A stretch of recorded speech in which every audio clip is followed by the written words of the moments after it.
예, 오늘부터 이제 데살로니가 후서 강의 말씀을 통해서 함께 은혜를 나누겠습니다. 데살로니가 후서는 바울이 데살로니가 전서와 같이 고린도에서 적은 그런 서신서인데, 언제 적었는가 하면 데살로니가 전서를 보낸 수개월 뒤에, 다시 말해서 아주 오랜 기간이 흐른 게 아니라 약 한 수개월 뒤에 다시 고린도에서 데살로니가 교회 성도들에게 성령의 감동하심을 받아서 적은 서신서입니다. 우리가 지난주까지 함께 은혜를 나누었던 데살로니가 전서의 말씀을 잠시 떠올리자면요, 크게 세 가지입니다. 첫 번째는 여러 어려운 여건과 환경 속에서도 믿음을 잘 지켜내는 데살로니가 교회를 향한 칭찬이었습니다. 3주밖에 복음을, 하나님 말씀을 들을 수밖에 없었지만 그들은 근동의 모든 그런 교회의 본이 될 정도의 그런 신앙이 굉장히 아름다운 신앙을 가진, 그리고 성도 간에 아주 귀한 교제를 나누고 있는 그런 교회였습니다. 그래서 데살로니가 전서를 보면 칭찬이 1장서부터 나오는 것을 우리가 보게 됩니다. 그 다음 두 번째로는요, 헬라 철학의 영향을 받아서요, 신앙생활을 하다가 주님 오시기 전에 먼저 죽은 사람들은 다 그냥 무로 돌아가기 때문에 그들은 이제 하나님의 나라 천국에 들어가지 못한다라고 하는 헬라 철학의 영향을 받은 잘못된 지식에 붙들려서 근심과 염려에 붙들려 있는 성도들에게, 그들도 다시 말해서 예수 믿다가 죽은 사람들요, 이미 죽은 사람들도 모두 함께 하나님 나라에 들어간다라는 것을 전합을 통해서 위로를 합니다. 당시 주님 오시기까지 살아 있어야만 하나님의 나라 천국에 들어간다라는 생각을 데살로니가 교회 성도들은 하고 있었습니다. 그래서 신앙생활하다가 그만 죽어버린 사람들은 그냥 안타깝게도 천국에 가지 못한다, 그것 때문에 슬퍼하고 근심하고 염려하고 안타까워하는 사람들이 많았습니다. 그래서 주님 이 땅에 오실 때 죽은 자들이 먼저 일어난다, 그리고 죽은 자들은 무로 돌아가는 게 아니라 이미 천국 아니면 지옥에, 하나님을 믿은 사람들은 천국에 있다, 주님 오실 때 함께 오실 것이다 라고 하는 것에, 그래서 더 이상 슬퍼하거나 염려하지 말라라는 그런 내용의 말씀을 적고 있는 것을 우리가 보았습니다. 그리고 세 번째는요, 주님 다시 오는 그날, 우리는 이 날을 주님의 재림의 날이라고도 하고, 또 이 땅의 종말의 때라고도 이야기하고, 또 심판의 날이라고도 이야기합니다. 그런데 그 날은 아무도 모른다. 그날은 도둑같이 이 땅에 임한다. 마치 해산할 산모가 언제 해산할지 잘 모르다가 갑자기 통증이 와서 이렇게 아이를 낳듯이, 그렇게 이 땅에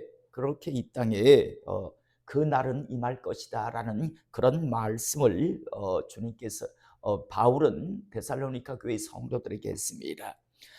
오늘부터 함께 은혜를 나눌 데살로니가 후서의 말씀은요, 데살로니가 교회 전서를 통해서 데살로니가 교회 성도들에게 분명하게 주님의 이 땅에 오심의 그날은 아무도 모른다. 그러므로 그냥 잘 깨어 있으면서 하나님의 백성답게 어떠한 모습으로 술 취하지 마라, 성령의 충만함을 받으라, 여러 이런 모습을 통해서 그냥 이렇게 잘 신앙을 유지하며 지키며, 어떤 역경과 어떤 어려움이 와도 믿음을 지키며 신앙생활을 잘 하는 게, 그것이 바로 올바른 신앙생활이다라고 분명하게 데살로니가 교회 성도들에게 데살로니가 전서를 통해서 적어서 보냈음에도 불구하고요, 그런데 들려오는 소식이 어떠하였는가 하면 여전히요, 바울이 데살로니가 전서를 적은 건 바울의 말이 아니라 성령의 감동하심을 받아서 적은 하나님의 말씀임에도 불구하고 여전히 그 말씀을 무시 멸시하며요. 에이 뭐 주님 뭐 금방 오실 텐데 우리가 뭐 이렇게까지 열심히 할 이유가 있냐. 그냥 뭐 직장 생활 같은 거 할 필요 없고 있는 집도 다 팔아서 빨리 그냥 쓰는 게 그게 맞는 거다. 그런데 얼뜻 보면 이런 사람들이 굉장히 믿음 있는 것 같이요. 주님의 정말 재림을 정말 확실하게 믿기 때문에 아주 믿음이 좋은 사람 같이, 그리고 그런 사람들이요 자꾸만 정상적인 신앙생활을 하고 있는, 사회생활을 하며 신앙생활을 하는 사람들을 자꾸만 끌어당겼다라는 겁니다. 그래서 자꾸만 데살로니가 교회에 이런 영향이 자꾸만 계속해서 존재하고 있었기 때문에 이 소식을 들은 사도 바울이요 다시 성령의 감동을 받아서 다시 이제 적는 말씀이 데살로니가 후서입니다. 그래서 데살로니가 후서의 특징을 이야기하라고 하면 데살로니가 전서는요 말씀이 참 부드럽습니다. 아주 권면을 할 때도 부드럽고 뭐 여러 가지 부분에서 말씀의 전체적인 걸 보다 보면 칭찬이 있으면서 굉장히 부드럽게 말씀이 전해지는데요. 후서는 그렇지 않습니다. 딱딱합니다. 그리고 아주 강력한 어조로요.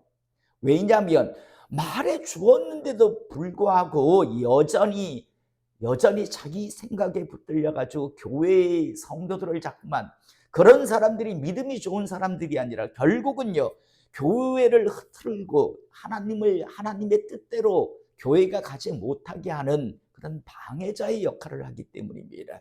그래서 전서는 굉장히 부드러운 어조로 이렇게 하나님의 말씀을 전하고 있다면 후서는 딱딱하고 굉장히 좀 강력한 언어를 사용하는 것을 특징으로 하고 있습니다.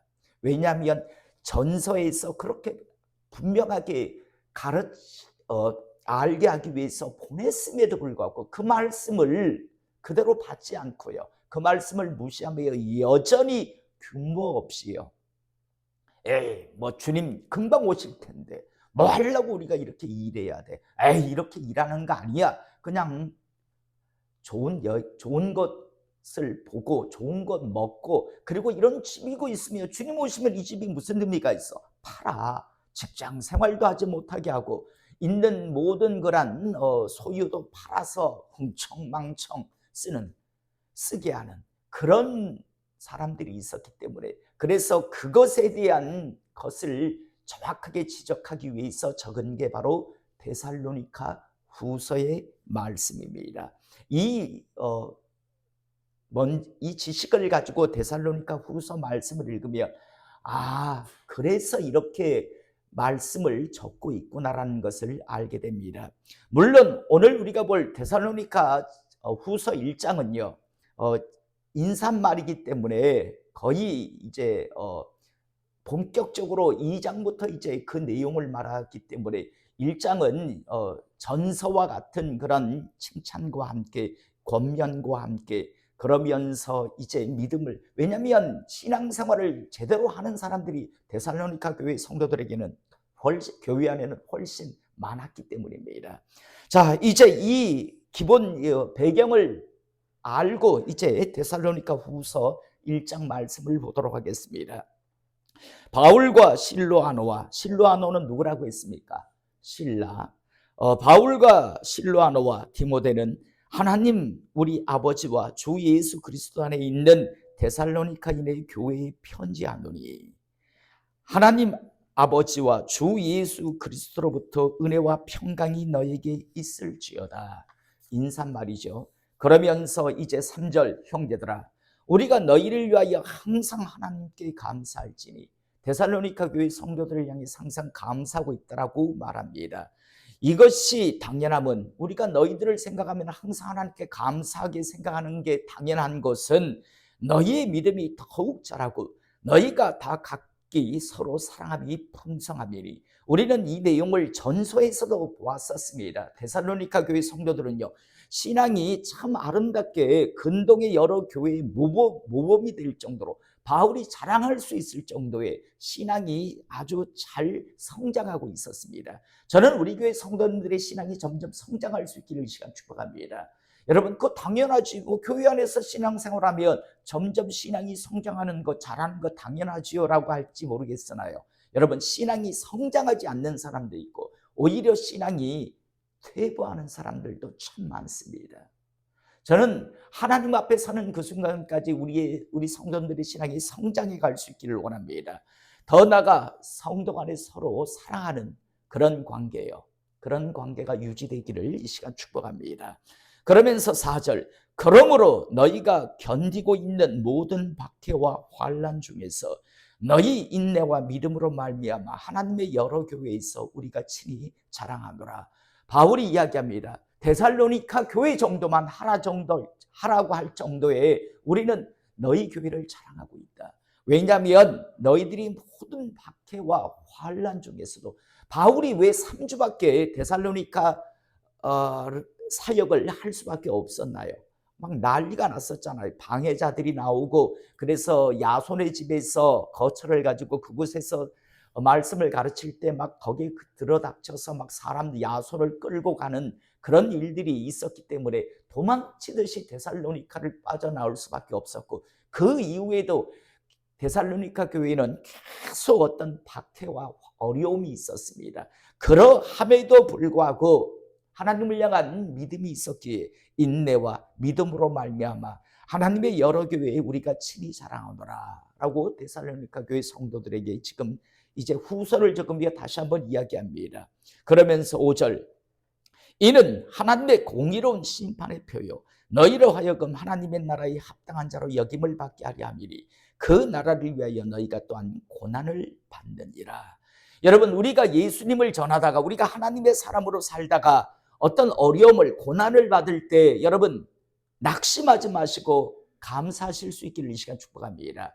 나중에 그 모든 것들이요 우리가 하나님을 믿은 주님 앞에서의 증거가 된다는 사실을 잊지 않기를 원합니다. 그게 표가 될 겁니다. 하나님을 믿음을 통해서 우리가 이 땅에서 받아야 하는 어떤 어려움, 고난, 모욕 같은 게 있을 수 있습니다. 그 모든 것들 하나님만 아니었다면, 제가 한 번씩 그래요. 내가 목사만 아니었다면 한번 어떻게 한번 확 하고 싶은 그런 때가 솔직히 있어요. 그런데 그랬다가는 내가 문제가 아니라, 제가 문제가 아니라 저보다는 목사가 먼저 앞서고, 그리고 나중에는 하나님의 영광이 가리우기 때문일 때가 있잖아요. 그런데 오늘 분명히 말합니다. 너희가 받는 박해, 너희가 받는 여러 가지 환난, 그게 나중에 하나님의 공의로운 심판의 표가 될 것이다 라고 합니다. 너희로 하여금 하나님 나라에 합당한 자로 여김을 받게 하려 함이니, 너희가 나중에 주님 앞에 섰을 때 너희가 정말 하나님 나라에 들어갈 만한 합당한 자라는 증거가 될 거다.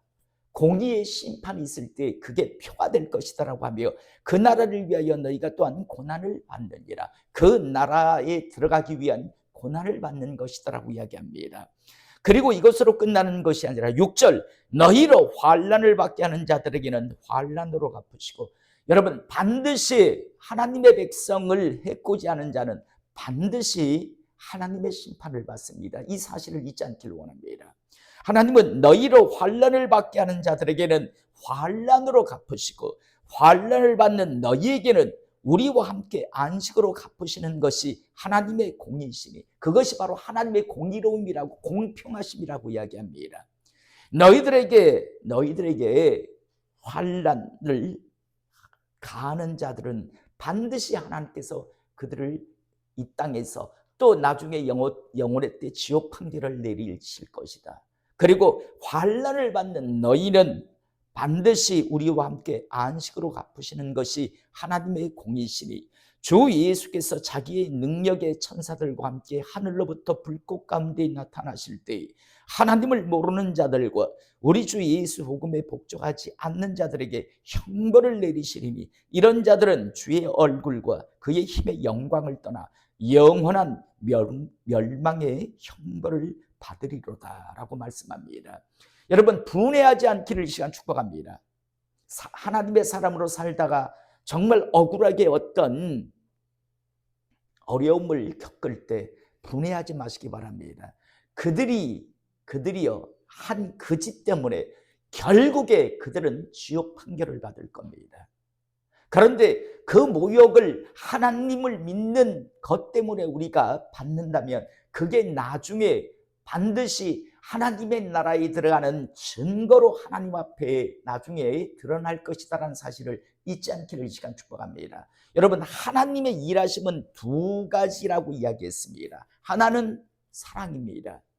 하나님은 사랑으로 통치하십니다. 그런데 또 하나가 있습니다. 사람들은 이 두 번째를 기억하지 않아요. 하나님은 공의의 하나님이십니다. 공평하십니다. 그 사랑과 공의의 절정이 바로 십자가 위에 달리신 예수님 사건이라고 제가 자주 말씀드립니다. 예수님을 이 땅에 보내신 건 사랑이십니다. 무슨 자격이 있어서도 아니고 무슨 준비가 되어 있던 것도 아닌데 독생자 아들 예수님을 이 땅에 보내시면서 십자가 위에서 돌아가시게 하시는, 그래서 죄를 대속해 주시는 그 사랑이죠. 그런데 또 하나가 뭡니까? 그렇게 안 하시고 그냥 야 내가 죄 없다 할란다, 죄 싹 다 없다고 그냥 해결할란다, 그냥 그렇게 하시면 될 것 같은데 그 죄에 대한 대가를 지불하게 하시잖아요. 그게 바로 십자가의 공이십니다. 그래서 예수님의 십자가 사건은요, 하나님의 사랑의 절정의 순간이기도 하지만 공의의 절정의 순간이기도 합니다. 저는 우리 성도님들이 신앙생활을 하면서요 반드시 잊지 않기를 원합니다. 하나님은 사랑의 하나님이시지만 공의의 하나님이시기도 하십니다. 공의, 공평하신 하나님이라고요. 많은 사람들이요, 어제도 어떤 드라마를 보다 보니까 그런 이야기를 하더라고요. 자기는 다 용서받았대요. 아주 해서는 안 될 짓을 했는데 그래서 피해자는 지금 그 사람을 통해서 피해를 받은 사람은 정말 막 아주 거지 상처 때문에 힘들어하고 고통 중에 어렵게 사는데, 그런데 희죽희죽 웃으면서 나는 이미 죄 용서 받았대요. 하나님 안에서. 누구 맘대로요? 여러분, 하나님이 오죽했으면 뭐라고 하셨습니까? 악과 과실과 죄는 어떻게 된다? 용서받을 수 있습니다. 회개하면. 그런데 뭐는 면제가 안 됩니까? 뭐는? 벌은 면제가 없습니다.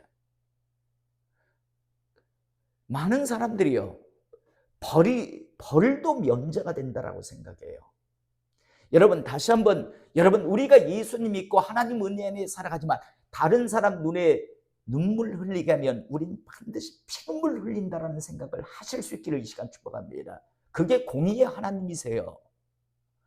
아니, 다른 사람을 그렇게 상처를 주고 다른 사람한테 그렇게 피해를 주고 정말 죽을 것 같은 고통을 주고요, 자기는 희죽희죽 웃으면서 주님 안에서 용서받았대. 벌이 남았지요. 그 벌까지 자기가 해결해야 돼요. 천국 그 죄에 대한 부분들은 용서받을 수 있습니다. 예수 그리스도의 보혈로. 그래서 천국 갈 수도 있어요. 그런데 벌은 받아야죠. 벌은. 그 벌이 면제가 안 된다는 것만 알아도요, 사람들은, 교회 다니는 사람들이 희죽희죽 웃으면서 죄짓고 사람에게 죄짓고 하나님 앞에 용서받았다라고 하면서 자기는 자유하다라고 하는 게 말이 돼요? 다시 한번요, 악과 과실과 죄는 용서받을 수 있습니다. 그러나 벌은 면제가, 어느 누구도 면제가 없습니다. 다윗 보세요. 우리야 함정에 빠뜨려 죽였잖아요. 우리아이가 무슨 복수를, 다윗에게 무슨 복수를 합니까? 할 수 없잖아요. 이미 죽었는데. 그런데요, 니는 밤에 그 짓을 했지. 너의 여자들은 백주 대낮에 이제 겁탈을 당할 거고, 그것도 다른 사람들은 자기 아들한테 겁탈 당하잖아요. 그리고 어떻게 됩니까? 자기 집안에서 끊임없는 막 사륙이 일어나잖아요. 거기서 근친상간이 일어나고요. 그 모든 벌은요, 시작은 다윗 때문입니다. 그래서 나중에 압살롬이 죽은 이후에 다윗이 그러잖아요. 내 아들 압살롬아, 내 아들 압살롬아, 내가 죽었어야 하는데, 내가 죽었어야 하는데. 다윗은 알고 있어서 자기 죄 때문이라는 것, 자기 자식들 때에 일어나는 그 어려운 모든 고통에, 모든 그 근친 상간과 자식과 자식이 서로 죽이는 그 모든 일들, 그 모든 것의 시작은요, 자신이라는 걸 알고 있었습니다. 여러분, 이 땅에 다시 한번 살아가시다가 우리가 신앙생활하는 것 때문에 누군가에게 모욕을 당하고 어려움을 당하고 뭐 욕을 듣든 하면 그냥 싱긋이 웃어주시길 바랍니다. 그들은 벌을 쌓고 있는 거예요. 하나님은 절대 그냥 넘어가지 않습니다. 절대 안 넘어갑니다. 그러므로 억울해할 이유가 없어요. 내가 복수하려고 하지 마세요. 그냥 놔두세요. 그러면 하나님이 박살을 내버립니다. 박살을요. 그 모습이 다윗의 모습에서 인구조사한 이후에도 나오잖아요. 그죠? 심지어 다윗 너니까 세 가지 중에 하나는 골라라. 우리가 볼 때는 그냥 용서해 주면 좋을 것 같은데, 그 뭐 임금이라서 인구조사한 게 뭐 그렇게 큰 죄라고 하겠지만, 하나님만을 의지하며 임금으로서의 이스라엘 백성을 이끌어야 할 자가 내 백성의 군사력이 얼마나 되는가, 그거 알아보면 그게 하나님 보시기에 죄가 된 거예요. 그래서 하나님께서, 그런데 그 죄에 대해서도 세 개 중에 하나 골라라. 내가 특별히 다윗 너니까 벌을 네가 선택하게 해줄게. 그래서 세 개 중에 하나 고르라고 하잖아요. 그래서 가장 짧은 뭡니까? 3일 온역을 골랐는데 어마어마하게 죽어나가잖아요. 어마어마하게. 자, 다시 한번 하나님의 사람으로 살다 참 힘들고 어려운 모욕을 당하는 일, 어려움을 당하고 정말 화가 나는 일을 당할 때 그냥 여러분, 그들은 스스로 화를 심는 거고요. 우리는 하나님 아래서 하나님 백성이라고 하는 증거를 심는 것이라고 하는 사실을 꼭 기억하시며 억울해하거나 분노해하지 않기를 이 시간 축복합니다. 자, 그러면서 10절, 11절, 12절 그날에 그가 강림하사 그의 성도들에게 영광을 받으시고 모든 믿는 자들에게 놀랍게 여김을 얻으시리니 이는 우리의 증거가 너에게 믿어졌습니다. 이러므로 우리도 항상 너희를 위하여 기도하면 우리 하나님이 너희를 그 부르심에 합당한 자로 여기시고, 언젠가 우리 각자 내일 저도 사모님하고 또 장례식을 또 가야 돼요. 오늘 부급장이 조금 아까 날라왔는데 또 가야 되는데요. 1시에 입관 예배 드린다라고 좀 참석해 달라고 해서 또 가야 되는데요. 참 많은 사람들이 순서 없이 떠나갑니다. 그런데 그리고 주님 앞에 섰을 때 하나님 보시기에 합당한 자로 인정받는 그러한 모습이 되시기를 이 시간 축복합니다. 우리도 항상 너희를 위하여 기도하면 너희 데살로니가 교회 성도들을 위해서 항상 기도한다. 우리 하나님이 너희를 그 부르심에 합당한 자로 여기시고 모든 선을 기뻐함과 믿음의 역사를 능력으로 이루게 하시고 우리 하나님과 주 예수 그리스도의 은혜대로 우리 주 예수의 이름이 너희 가운데서 영광을 받으시고 너희도 그 안에서 영광을 받게 하려 함이라 라고 이제 1장 말씀을 마치는데요. 저는 저희들을 통해서 저희 교회를 통해서 하나님께서 영광 받으시기를 이 시간 축복합니다. 나아가 우리도 그 안에서 영광을 받는 하나님의 사람 되기를 다시 한번 주님의 이름으로 축복합니다. 기도하시겠습니다.